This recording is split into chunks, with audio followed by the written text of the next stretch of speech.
La culture, c'est l'identité d'un peuple. Donc préservons notre culture et ne restons pas aussi dans la tradition pure qui ne veut pas évoluer. Il faut préserver notre culture et notre tradition, mais on peut aussi innover.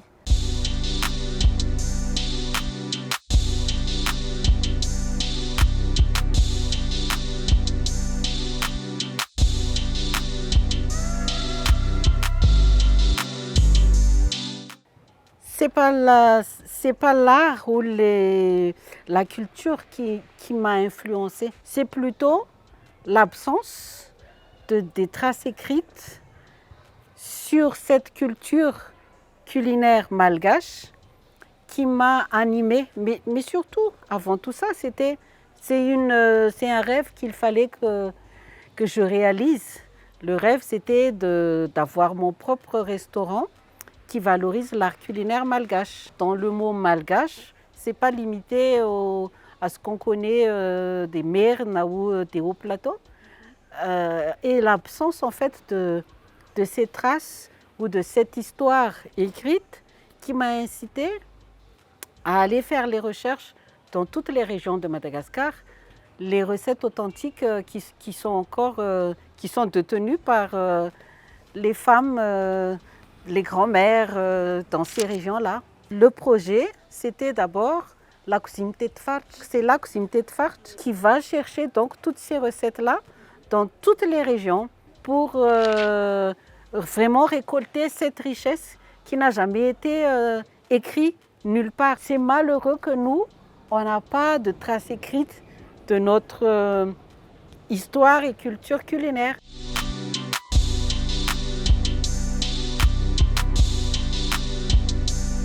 Mais le challenge, ça c'était le défi de changer le Giardino di Lorenzo qui était connu sur les plats italiens en akafi qui valorise les plats malgaches.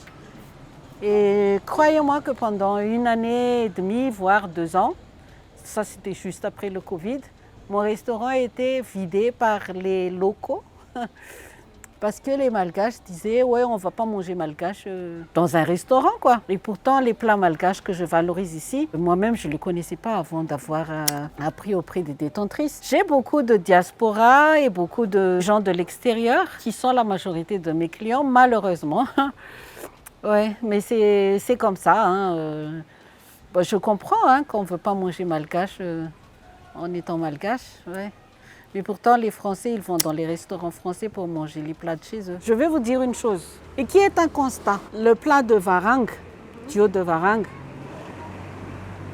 pour effilocher le varang, 250 grammes de voudienne, on doit l'effilocher finement. 250 grammes, ça nous prend environ 2 heures pour les effilocher aussi finement possible. Le manaramult, c'est 48 heures de cuisson et de préparation. Je pèse bien le sens du temps qu'on dépense pour préparer un plat. On achète les mêmes viandes. Le steak frites, il est vendu dans certains restaurants du même gamme que Akafi. Il est vendu entre 35 à 45 000, 55 000. Le zébu gassien. Avec des frites, ça nécessite 15 minutes de cuisson. Personne ne dit quoi que ce soit parce que c'est un restaurant français.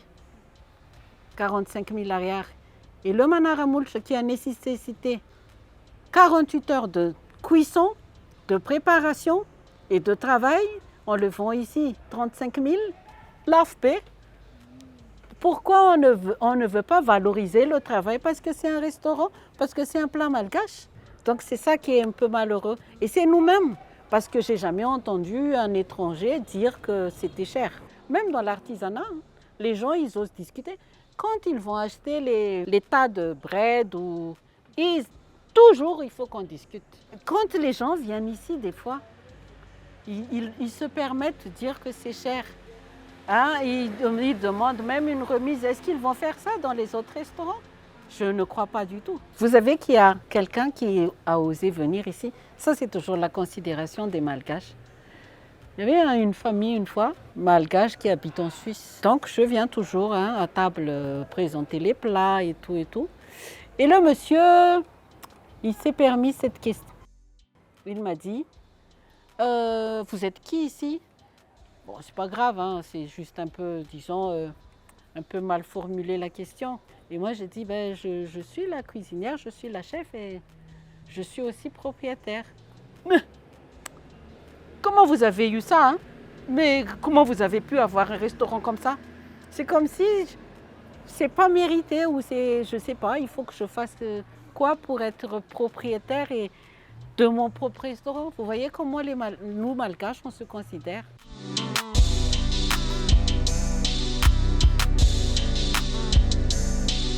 Il y a 4 recettes dedans déjà, que je dois citer. C'est une recette que ma fille a écrite parce que ça lui rattache à ses souvenirs d'enfance. Elle a donné la recette de Yenabol que ma mère faisait si bon. Et donc ça, c'est une recette qui n'a rien à voir avec la tradition culinaire malgache. Une recette, c'est de Lorenzo, mon mari donc. C'est la pizza au ravtout qu'il a créée en 1991 et qu'on continue toujours à servir ici au restaurant parce qu'il aime beaucoup le ravtout. Et il a créé cette pizza au ravtout. Quand il l'avait fait, par contre, au début, il avait mis aussi du riz. J'ai dit, mais Dada, mais c'est fait beaucoup, hein, le riz et la pizza et tout ça, mais on enlève le riz. Et après, il y a 2 recettes qui sont mes signatures. Signature parce que j'ai façonné à ma façon le manara mulch, étant donné que ce n'est pas encore codifié. Donc, mon manara mulch, c'est ça que je vais instaurer comme mon manara mulch. Après, chaque famille a ses recettes secrètes. Et la deuxième signature, c'est la cuisse de canard aux épices. Ce gana-là, je voulais mettre en valeur les épices qui fait aussi connaître dorénavant Madagascar, comme la vanille, le poivre sauvage, c'est à nous le poivre sauvage. Donc, j'en ai dans ce plat-là.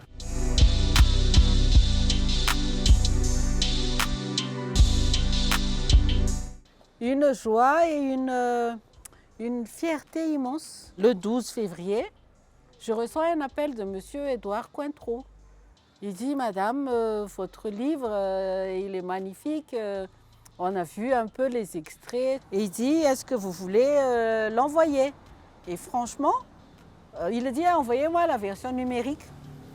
Alors j'ai dit, ça, c'est une arnaque ça? C'est quoi ça? J'ai dit, le livre, je commence à le vendre et toi tu veux juste avoir. J'ai dit, je me méfiais quand même. Et j'ai demandé à ma fille qui est à l'étranger, j'ai dit, est-ce que tu veux bien vérifier un peu c'est quoi ce truc? Et elle dit, ouais, Nene, c'est vraiment un concours, un prestigieux concours. Hein. Mais vous voyez la malgache qui se méfie tout le temps. Mais bon, c'est bon, ça y est. Donc, j'étais très fière. Et surtout, c'est nominé sur 4 catégories. Chef Celebrity, Country aussi, donc Madagascar. C'est ça la classe C.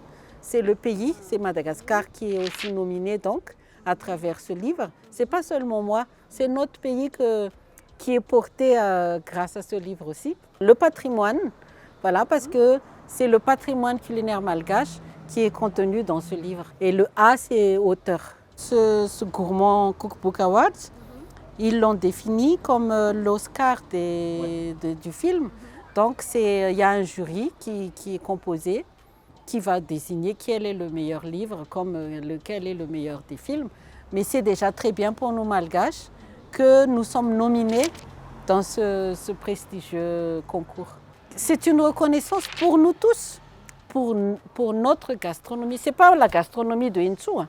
C'est la gastronomie malgache qui est portée par ce livre. Et ce sont des recettes authentiques que j'ai héritées de ces mères, de ces sœurs qui m'ont transmis leur savoir-faire. Et c'est très important. Maintenant, Madagascar va être connu aussi par son art culinaire. Et ce n'est pas le ravtout senaksu tout simplement. Hein. Là, on va parler de tous les plats. Là. Voilà. J'espère, si le livre est nominé, parler de mon bounit et du manara mulch, par exemple.